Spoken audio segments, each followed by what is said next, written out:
Good morning, boys. Welcome to the online science class.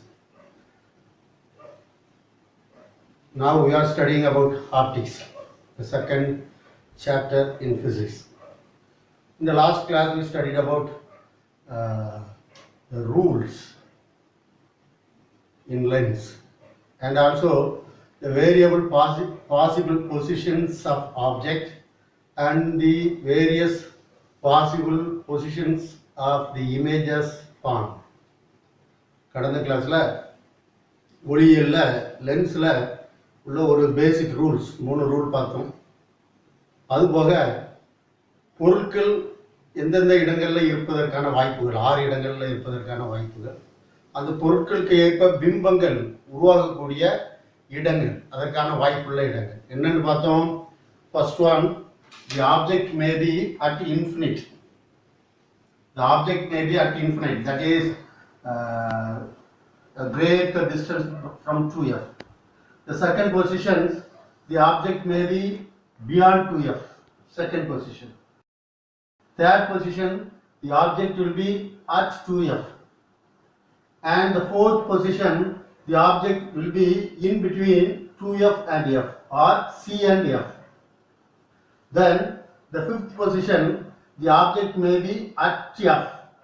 And the last one, sixth position, the object may be in between f and c, that is principal focus and center. Likewise, in the various possible positions of the image that formed is the object may be in between c and f. இங்க image உருவாகலாம் இந்த இடத்துல, அல்லனா the image may be formed at f, second, or the image may be formed between f and 2f, or between f and c, third position. Fourth position, the image may be formed at c or 2f, இந்த இடத்துல உருவாகலாம் image. Then the fifth position, the image may be formed beyond 2f. Then the last position, the image may be formed at infinite, right? These are all the various possible positions of the object and the image. Now let us see the various positions of object and the images that formed, the nature of images, where it is virtual or real, whether it is inverted or erect, whether it is greater in size or smaller in size. Let us see. The first position, what will be the position of the image formed?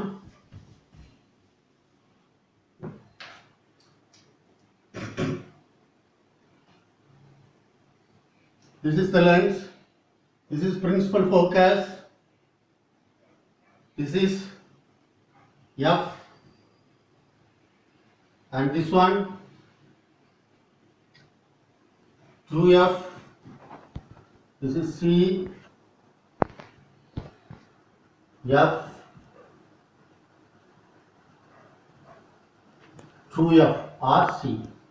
First position, if the object is at infinite, ஈரில்லா தொலைவுல இருந்து பொருள் வருது, அப்போ image எப்படி இருக்கும்?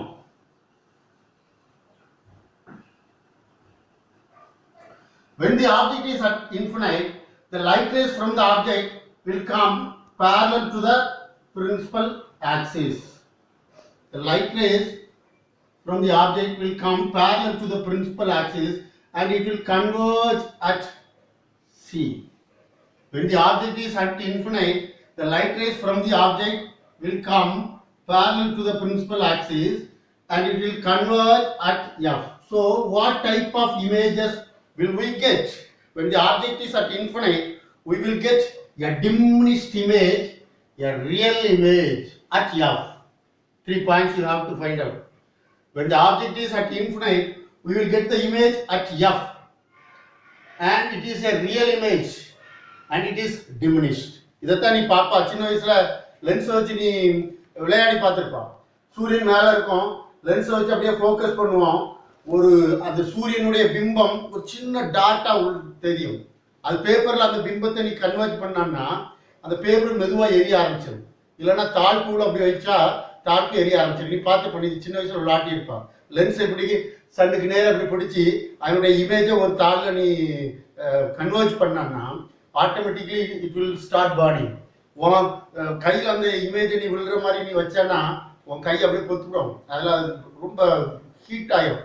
நீ இப்போ நாங்கள் சின்ன வயசில் விளையாடி இருக்கோம், நீ இப்படி விளையாடிருப்பான்னு நினைக்கிறேன். So that is an example for the object is at infinite. The sun is at infinite distance and its image is converged at F.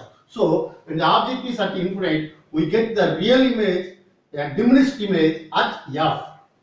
Second stage, what will be the case?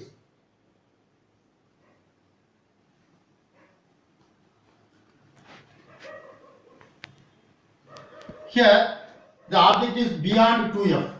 F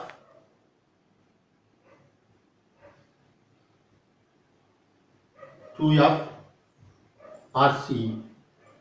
Here f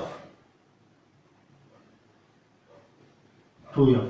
The object is beyond 2f or behind 2f. 2f க்கு பின்னாடி இருக்கு.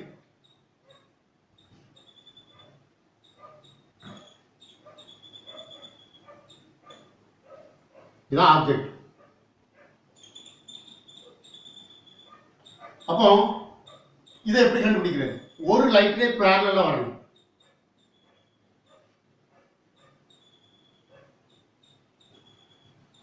When a light ray comes parallel to the principal axis, automatically it will pass through the principal focus. நான் ஏற்கனவே நம்ம ரூல்ல படிச்சிருக்கோம். Principal ஆக்சிஸ்க்கு பேரலலா வர light ரே எந்த பாதைக்கு திரும்பணும்? பிரின்சிபல் ஃபோக்கஸ் வழியா திரும்பணும். So it after refraction it passes through the principal focus. It passes through the principal focus. ஒரு லைட் ரே பேரலலா வருது, அடுத்த லைட் ரே எது வழியா வரணுமா? சி வழியா வரணும்.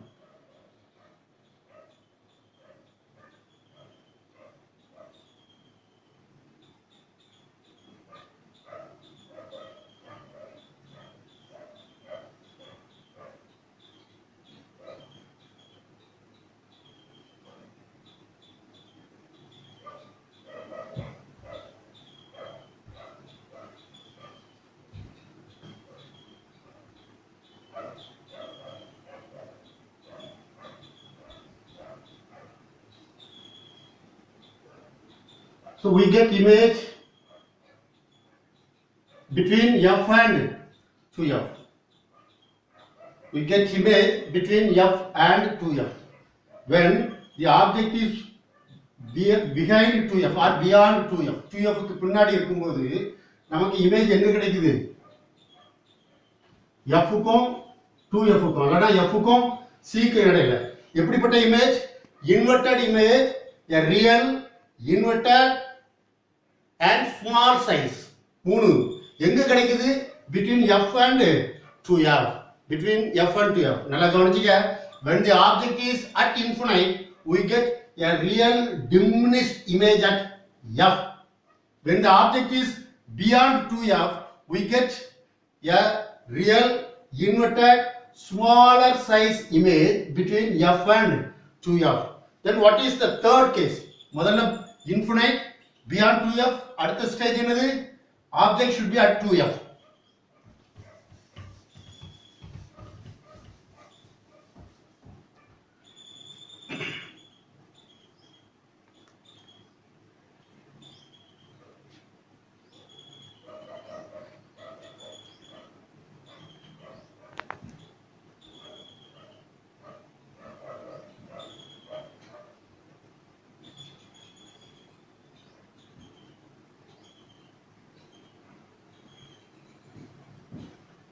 If the object is at 2f,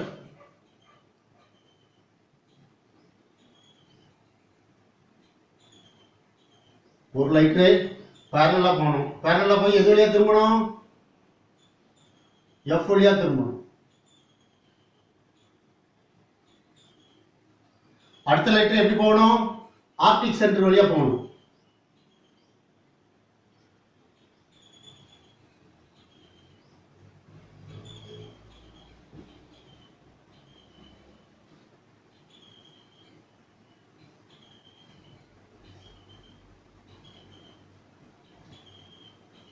the object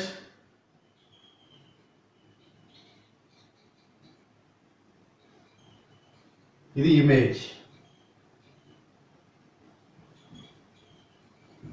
So when the object is at 2f, we get the same size image at 2f, but it is inverted and real. So when the object is at 2f, we get the image at 2f itself, the same size image, the real image, but inverted image. This is the third case. Then what will be the fourth case? இப்போ 2f ல வந்துட்டு அடுத்த stage என்ன? Object 2f க்கும் f க்கும் இடையில இருக்கணும்.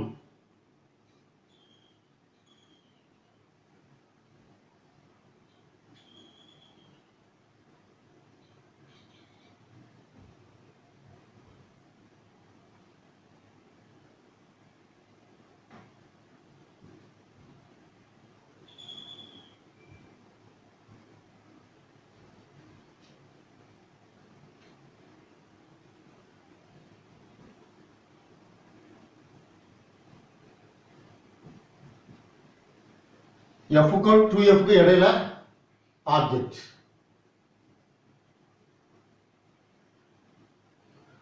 ஒரு லைட் எப்படி போகணும்?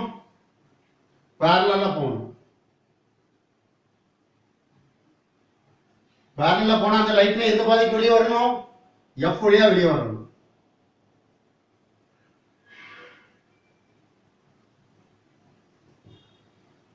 அடுத்த லைட் எப்படி போகணும்? இந்த பாதைக்கு போகணும். C வழியா போகணும்.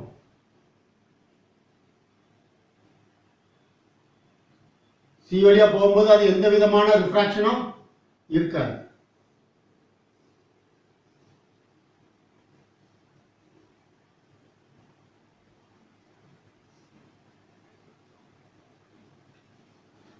இமேஜ் எங்க கிடைக்குது? beyond 2f. the image.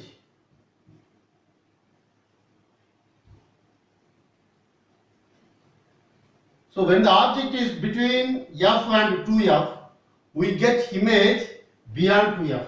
What is the size of the image? Large size image. Nature of the image? Inverted and real. So when the object is at between f and 2f, we get image beyond 2f. A larger size, inverted and real image beyond 2f is formed. Right? What is the next stage? முதல்ல infinity பார்த்தோம், beyond 2f பார்த்தோம், 2f ல பார்த்தோம், f and 2f பார்த்தாச்சு. So what is the next position? The object may be at f.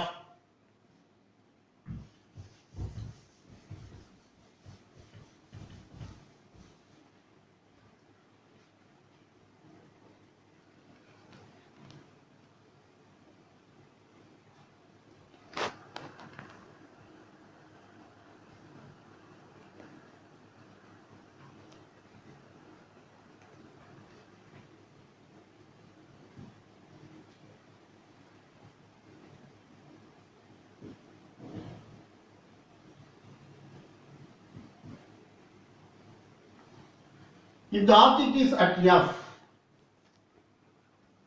where we will get the image? ஒரு parallel line,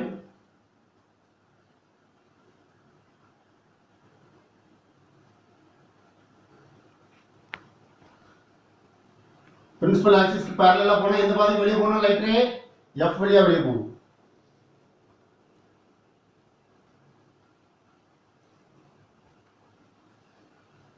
அடுத்த ரே எது பாதைக்கு வெளியே போகணும்? C வழியா போகணும்.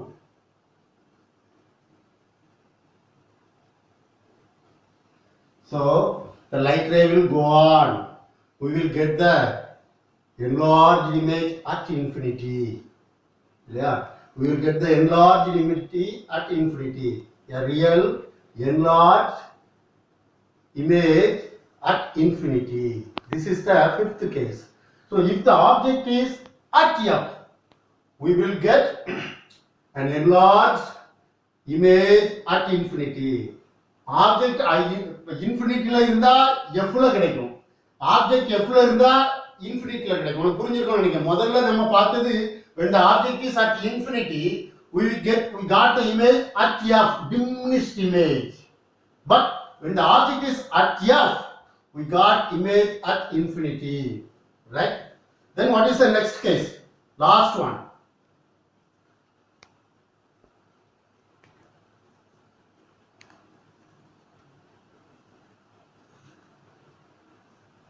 இப்போ f பார்த்தோம். அடுத்த பொசிஷன் என்ன? f க்கும் c க்கும் இடையில.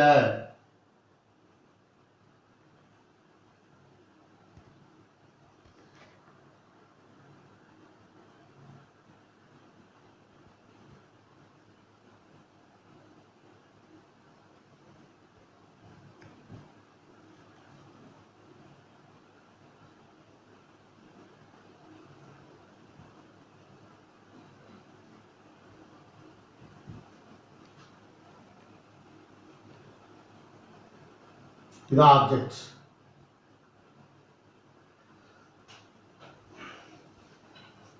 ஒரு லைட் எப்படி போனோம்? பேரலல்.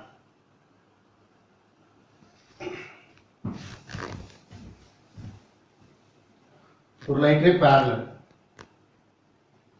பேரலா போனா எந்த பாதைக்கு போகணும்? எஃப் வழியா வெளியே போகணும்.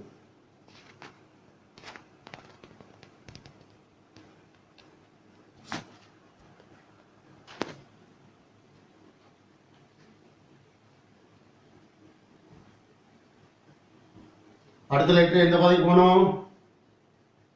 ஆப்டிக் சென்டர் ஓ வழியா வெளியே போகணும்.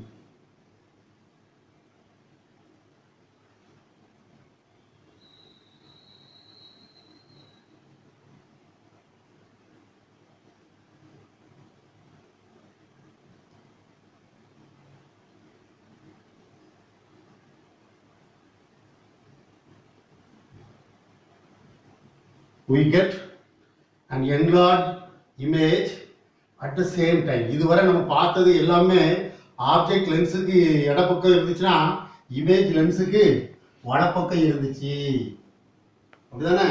ஆப்ஜெக்ட் லென்ஸுக்கு இடப்பக்கம் இருந்துச்சு, இமேஜ் லென்ஸுக்கு வலப்பக்கம் கிடைச்சிச்சு. எப்படி இமேஜ் கிடைச்சிச்சு? இன்வெர்டட் இமேஜா கிடைச்சிச்சு. மீதி 5 பொசிஷன்லையும் இமேஜ் வந்து இன்வெர்டட் இமேஜா கிடைச்சிச்சு. ஆனால் இங்கே மட்டும் இமேஜ் எரக்ட் இமேஜா கிடைக்குது, அதே திசையில கிடைக்குது. ஆனா இந்த இமேஜ் வர்ச்சுவல் இமேஜ். இந்த image virtual image. So when the object is in between f and optic center we get an enlarged erect virtual image at the same time. நீ இதுக்கு எடுத்துக்காட்டு என்னன்னா, லென்ஸ் வச்சு உன் புக்கை பார்த்தோம்னா இமேஜ் அந்த சைட்லேயே தான் கிடைக்கும், ஆனால் பெரிய இமேஜ் கிடைக்கும். கைரேகை பார்க்குறவங்ககிட்ட போனால் பெரிய லென்ஸ் இருக்கும், வச்சு பார்க்கும்போது கைரேகை பெருசா தெரியும். ஆனா எந்த பக்கம் தெரியும்? உன் கை இருக்கிற பக்கத்திலேயே உன் கையை மாதிரி பெரிய கை தெரியும். That is an example for this type of position, இல்லையா? இந்த பொசிஷன் தான் கைரேகை பார்க்கிறது. இல்லைன்னா சிம்பிள் மைக்ரோஸ்கோப். இதுதான் சிம்பிள் மைக்ரோஸ்கோப். ஒரு லென்ஸ்ல பொருளை எங்க கொண்டு வைக்கும்? பிரின்சிபல் ஃபோக்கஸ், முக்கிய குவியத்துக்கும் ஆப்டிக் சென்டருக்கும் இடையில இருந்துச்சுன்னா அதே மாதிரி பெரிய என்லார்ஜ்ட் இமேஜ் அதே சைஸ்ல கிடைக்கும். This is called compound microscope or this is the palm reader. கைரேகை பார்க்கிறவர் யூஸ் பண்ற பொசிஷன் இந்த பொசிஷன் தான். வேற ஒண்ணு வேண்டாம். லென்ஸ் வச்சு நீ உன் புக்கில் உள்ள பொருளை லைனை பார்த்தா பெருசா தெரியும். அது எப்படி தெரியுது? பொருள் லென்ஸுக்கு முக்கிய குவியத்திற்குள் வைக்கப்படுகிறது. அதாவது எழுத்தானது லென்ஸினுடைய முக்கிய குவியத்திற்குள் வைக்கப்படும் போது அதே பக்கத்துல அதே எழுத்து பெரிய எழுத்தாக தெரிகிறது. அப்ப நம்ம அதுல கிடைக்கிற பிம்பம் வந்து மாய பிம்பம். அப்போ குவி லென்ஸை பொறுத்த மட்டும் 6 பொசிஷன்ல 5 பொசிஷன்ல பிம்பம் எங்க கிடைக்குதுன்னா லென்ஸுக்கு இந்த புறமாக கிடைக்கிறது. எப்படிப்பட்ட பிம்பமாக கிடைக்கிறது? தலைகீழ் பிம்பமாக கிடைக்கிறது. ஏன்னா எப்படிப்பட்ட பிம்பம் அது? மெய் பிம்பம், ரியல் இமேஜ், மெய் பிம்பம். அப்போ குவிலன்ஸை பொறுத்த மட்டும் மேக்சிமம் மெய் பிம்பம் கிடைக்கிறது. ஒரே ஒரு பொசிஷன்ல தான், லாஸ்ட் பொசிஷன். பொருளானது முக்கிய குவியத்திற்கும் ஒளி மையத்திற்கும் இடையில வைக்கப்படும் போது வெளிய உருவாக்கப்பட்ட மாய பிம்பம் கிடைக்கிறது. ஆகவே நல்லா மனசுல வச்சுக்க, பெரும்பாலும் குவிலென்ஸில் உருவாவது மெய்பிம்பம். மெய்பிம்பம் என்றால் என்ன? மெய்பிம்பத்தை திரையில் பிடிக்கலாம் இல்லையா? சினிமா தியேட்டர்ல ப்ரொஜெக்டர்ல லைட் அடிக்கும், லென்ஸ் இருக்கும், இந்த பக்கத்துல ஃபிலிம் அப்படியே ஓடிக்கிட்டே இருக்கும். அந்த ஃபிலிம்ல உள்ள பிம்பம் அப்படியே சுவர்ல திரையில வீழ்த்தப்படுகிறது. அந்த திரையில நம்ம அந்த பிம்பத்தை பிடிக்கலாம். ஆனா நீ ஒரு லென்ஸ் வச்சு இப்படி பாக்குறா, அந்த பிம்பம், அந்த பொருளினுடைய பிம்பம் பெரிதா தெரியுது. நீ அங்க ஒரு கையையோ ஒரு ஸ்கிரீனையோ உள்ள வச்சா அந்த பிம்பத்தை பிடிக்க முடியாது. சோ இது மாய பிம்பம். இந்த இடத்துல பொருள் இருக்கு, இந்த இடத்துல நீ ஒரு ஸ்கிரீனை கொண்டு வச்சான்னா இந்த பொருளினுடைய பிம்பம் அந்த ஸ்கிரீன்ல உனக்கு கிடைக்காது. You can't catch it in a screen. So this is called virtual image, மாய பிம்பம். அப்போ குவிலென்ஸ் பெரும்பாலும் மெய் பிம்பங்களே தோற்றுவிக்கிறது. 5 இடங்கள்ல பொருட்கள் இருக்கும்போது தோன்றது மெய் பிம்பம். ஆனா கடைசி பொசிஷன் பொருளானது எஃப்க்கும் ஆப்டிக் சென்டர் ஒளி மையத்திற்கு இடையில வைக்கப்படும் போது கிடைப்பது மாய பிம்பம். Now applications of convex lens. Convex lens குவிலென்ஸின் பயன்கள் யாவை? 1. convex lens are used as camera lenses. நாம பயன்படுத்துற கேமராக்கள்ல எந்த லென்ஸ் தான் பயன்படுத்தப்படுகிறது? Convex lens. அடுத்து நம்ம பார்க்க போறது கண்ணு. கண்ணும் ஒரு கேமரா பெட்டி மாதிரி தான். கண்ணில் இருக்கிறது என்னதுதான் இருக்கு? ஒரு லென்ஸ், குவி லென்ஸ், ஐ லென்ஸ், விழி லென்ஸ். விழி லென்ஸும் குவி லென்ஸ் வடிவத்தில் தான் இருக்குது. அப்போ கேமராக்கள்ல பயன்படுத்தப்படுவது குவி lens. Second one, they are used as magnifying lenses. Magnifying lenses in the case of palm reader இல்லையா? ஏதாவது ஒன்று நீ தங்க கடையில் போனா எத்தனை கேரட்டு அட்மார்க் சீல் இருக்கா அப்படின்னு பார்க்கறதுக்காகவே கேமரா இது லென்ஸ் வச்சுப்பாங்க. உருப்பெருக்கும் லென்ஸாக பயன்படுகிறது மேக்னிஃபையிங் லென்ஸர். சில மெடிக்கல் ஸ்டோர்ல பார்த்தோம்னா உடனே எம்ஆர்பி பார்க்கறதுக்கு அதெல்லாம் பார்க்கறதுக்கு ஒரு கேமரா ஒரு லென்ஸ் வச்சிருப்பாங்க. ஸோ எல்லா உருப்பெருக்கும் கேமராக்களையும் சரி, அல்லட்டா உருப்பெருக்கும் ஐ மீன் காம்பவுண்ட் மைக்ரோஸ்கோப், சாதாரண எளிய நுண்ணோக்கிகளிலும் குவிலென்ஸ் பயன்படுத்தப்படுகிறது.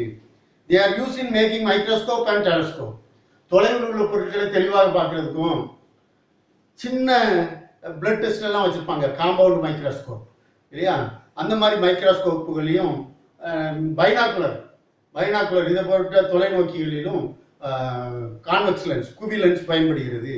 Then the fourth one, they are used to correct the defect of vision called hypermetropia. Hypermetropia தூர பார்வை, கண்களில் ஏற்படும் தூர பார்வையை சரி செய்ய இந்த லென்ஸ், குவி லென்ஸ் பயன்படுகிறது இல்லையா? தூரத்தில் உள்ள பொருள் நல்லா தெரியும், கிட்டத்தில் உள்ள பொருள் தெரியாது இல்லையா? அதனாலதான் இப்படி படிக்க முடியாம சிலவங்க படிக்கும்போது பார்த்தா தெரியும், இப்படி படிப்பாங்க. அப்படி தூரத்தில் உள்ளது நல்லா தெரியும். இதே இது நார்மல் டிஸ்டன்ஸ்ல வச்சா தெரியாது. தூர பார்வை, இந்த தூர பார்வையை சரி செய்ய குவி லென்ஸ் பயன்படுகிறது. அடுத்தது குழி லென்ஸ். குழி லென்ஸ்ல 2 இடங்கள்ல தான் பொருள் இருக்கவும் இமேஜ் ஃபார்ம் ஆகவும் வாய்ப்பு இருக்கு.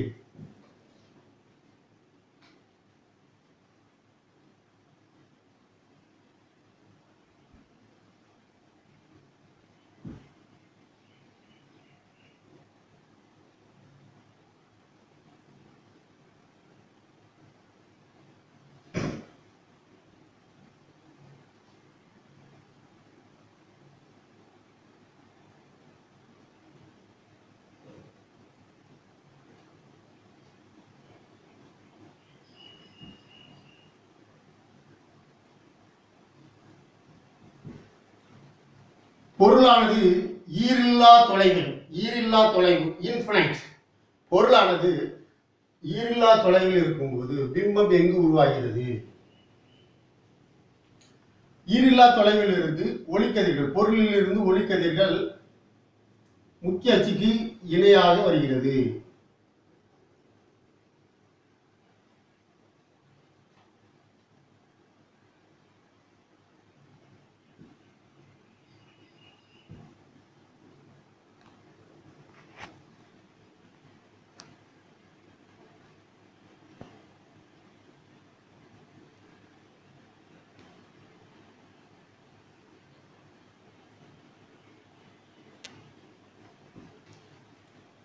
எங்க பிம்பம் கிடைக்குது? முக்கிய குவியத்தில் ஒரு மாய பிம்பம், மிகவும் சிறிதாக்கப்பட்ட டிமினிஷ்ட் இமேஜ், சிறிய மாய பிம்பம் முக்கிய குவியத்தில் உருவாகிறது. குழி லென்ஸை பொறுத்தப்பட்ட பொருளானது ஈரில்லா தொலைவில் இருக்கும்போது, when the object is at infinite distance to some parallel rays which are parallel to the principal axis, they are refracted and seems to converge at a point at F. பொருளானது ஈரில்லா தொலைவில் இருக்கும்போது ஒளிக்கதிர்கள், முக்கிய அச்சுக்கு இணையாக வரும் ஒளிக்கதிர்கள் முக்கிய குவியத்தின் மீது குவிக்கப்படுகிறது. ஆகவே மிகவும் சிறிய மாய பிம்பம் முக்கிய குவியத்தில் கிடைக்கிறது. அடுத்த வாய்ப்பு என்ன இருக்குன்னா,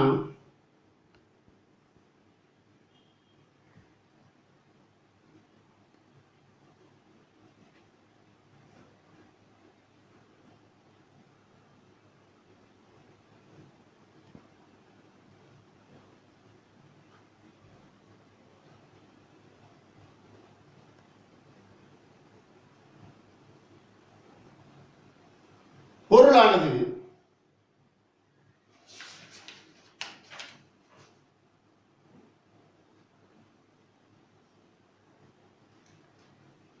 அளவிடக்கூடிய ஒரு தொலைவில், எதை அளவிடக்கூடிய தொலைவு, அதாவது 2Fக்கு பின்னாடியோ 2Fக்கு உள்ளேயோ எங்கேயாவது ஒரு இடத்துல இருந்துச்சுன்னா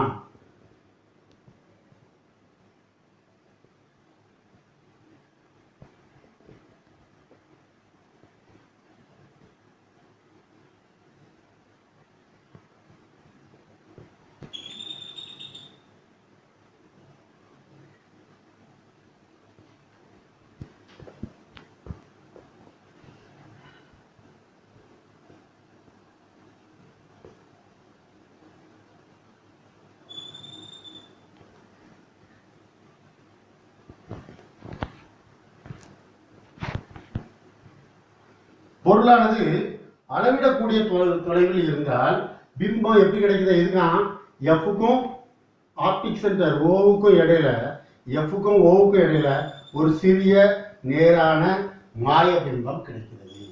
ஒரு சிறிய நேரான மாய பிம்பம் கிடைக்கிறது. அப்போ கான்கேவ் லென்ஸை பொறுத்த மட்டும் எப்பவுமே வர்ச்சுவல் இமேஜ் தான் கிடைக்குது. சரிதானே? வர்ச்சுவல் எரக்ட் இமேஜ் கிடைக்குது. ஆனால் கான்வெக்ஸ் லென்ஸை பொறுத்த மட்டும் பெரும்பாலும் ரியல் இமேஜ் கிடைக்குது, மெய் பிம்பம் கிடைக்கிறது. குழி லென்ஸை பொறுத்த மட்டும் மாய பிம்பம் கிடைக்கிறது. சரிதானா? Right. These are only two positions, the probable positions that an object can be and the image can be. Now, what are all the uses of concave lenses? Concave lenses are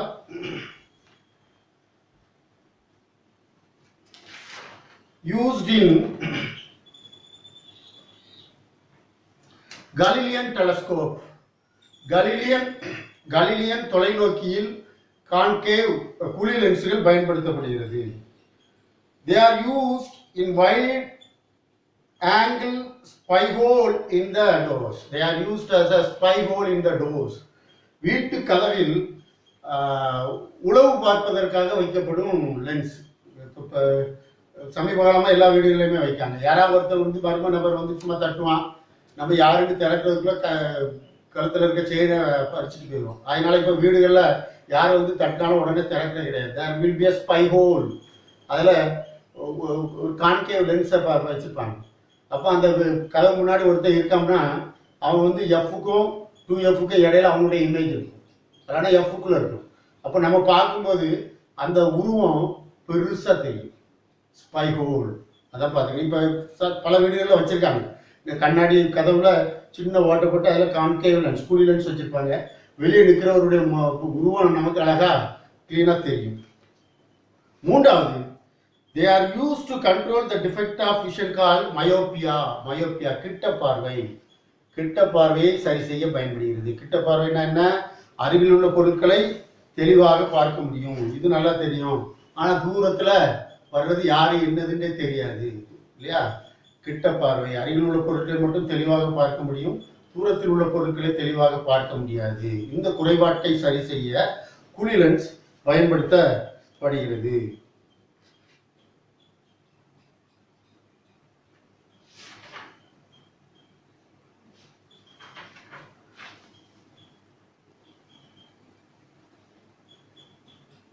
அடுத்தது magnifications of convex lens. Magnifications of convex lens. உருப்பெருக்கம். ஒரு லென்ஸின் உருப்பெருக்கம் என்பது என்ன? லென்ஸின் உருப்பெருக்கம் என்பது என்ன? உருப்பெருக்கம்ன்றது நல்லா இந்த லென்ஸ் நல்லா பெருசாக்கி காட்டுது, இந்த லென்ஸ் சின்னதாக தான் காட்டுது. அப்போ உருப்பெருக்கம்னா நம்ம எதெல்லாம் கம்பேர் பண்றோம்? பொருள் இருக்கும் அளவை விட எந்த அளவு உருப்பெருக்கம் இருக்கிறது அப்படின்றத பார்க்கலாம் இல்லையா? உதாரணத்துக்கு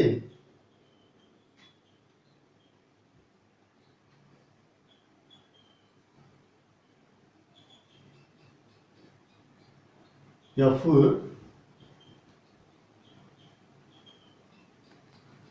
2F F 2F இதுல ஒரு 5 சென்டிமீட்டர் உயரமுள்ள ஒரு பொருளை வைக்கும். 5 சென்டிமீட்டர் இல்லையா? ஆப்ஜெக்ட் எவ்வளவு? 5 சென்டிமீட்டர்.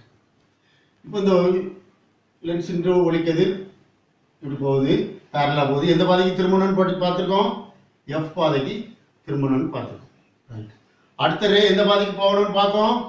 ஆப்டிக் சென்டர் வழியாக போகணும்னு பார்க்கோம்.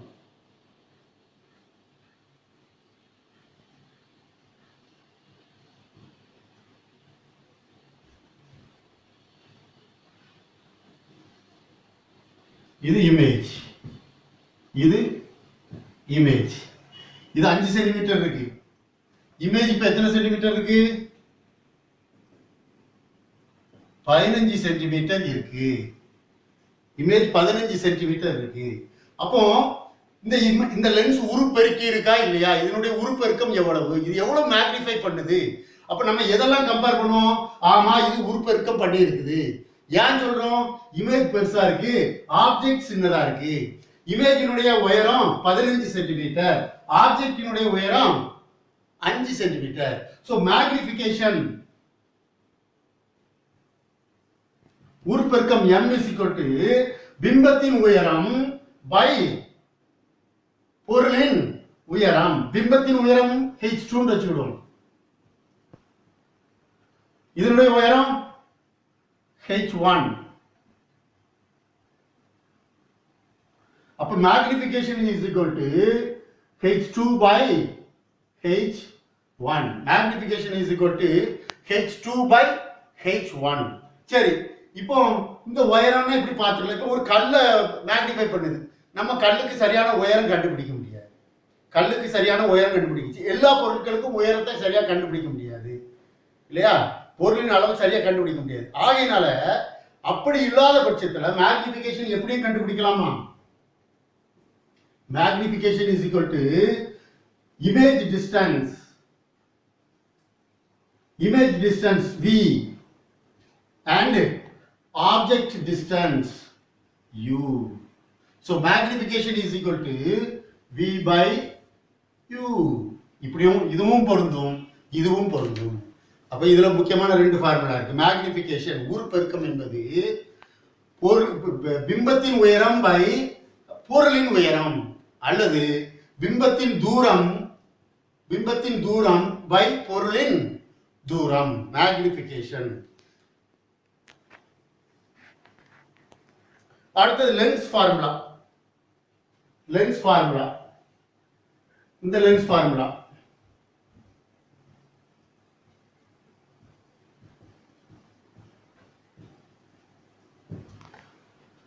இது லென்ஸ், இதனுடைய குவிய தூரம் f. இது பிம்பம் இமேஜ், பிம்பத்தின் தூரம் v.